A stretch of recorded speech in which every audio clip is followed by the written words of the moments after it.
Halo sahabat Chemistry Night. Di video ini aku akan membahas mengenai struktur atom. Jadi kalau misalnya teman-teman mungkin ada yang udah familiar nih dengan atom-atom yang ada di tabel periodik atau mungkin lebih familiar dengan kata unsur.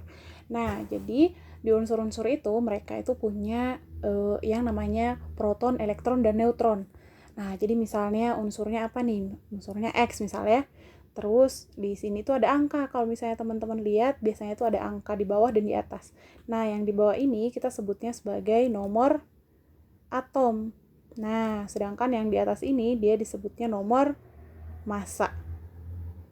Nah, nomor atom ini dia sifatnya khas. Khas itu maksudnya apa? Jadi kalau misal hidrogen. Hidrogen itu nomor atomnya pasti 1. Terus selanjutnya kalau misal kayak karbon itu nomor atomnya 6. Itu udah pasti. Sedangkan nomor massa ini dia bisa berubah-berubah tergantung ada di alam itu apa aja. Nah, kayak gitu. Terus katanya ada proton, elektron, neutronnya di mana? Nah, jadi kalau misalnya kayak proton itu dia adalah partikel yang bermuatan positif. Nah, terus dia jumlahnya setara dengan nomor atom. Lalu ada yang namanya elektron. Ini tuh partikel yang bermuatan negatif. Ini jumlahnya sama dengan proton. Kayak gitu. Jadi secara tidak langsung dia sama dengan nomor atom kayak gitu ya. Terus neutron. Neutron ini dia yang bermuatan netral atau bisa dibilang nol lah ya gitu. Jadi kayak dia nggak ada muatan apa-apa, nggak positif maupun negatif, kayak gitu. Nah, terus gimana cara menentukan jumlah proton, elektron, dan neutron dari masing-masing zatnya? Jadi kalau misalnya neutron sendiri, itu dia Z min A, jadi kayak nomor massa dikurang nomor atomnya. Nah, contoh nih, biar lebih kebayang, misal kita punya atom oksigen. Oksigen itu dia nomor atomnya 8, dan nomor massanya 16. Kayak gitu. Nah, pertama kita nentuin protonnya. Misalnya proton kita tulis P. P ini dia sama dengan nomor atom, gitu ya. Berarti sama dengan 8. Lalu kita masuk ke elektron, misal. Nah, ini elektron sama dengan proton, berarti dia jumlahnya sama dengan 8.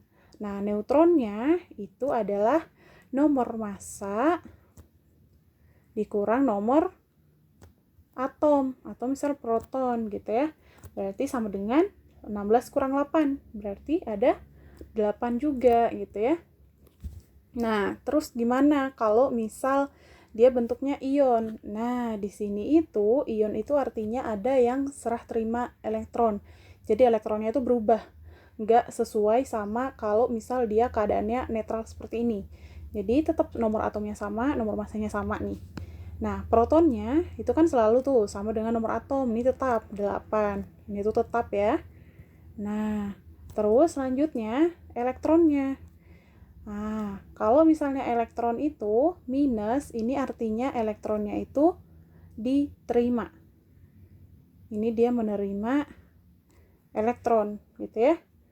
Nah, elektronnya diterima. Awalnya ada 8, dia menerima sebanyak 2. Berarti sekarang ada 10 elektronnya tuh. Sedangkan neutronnya itu tetap sama. Nomor massa dikurang protonnya itu tetap 8.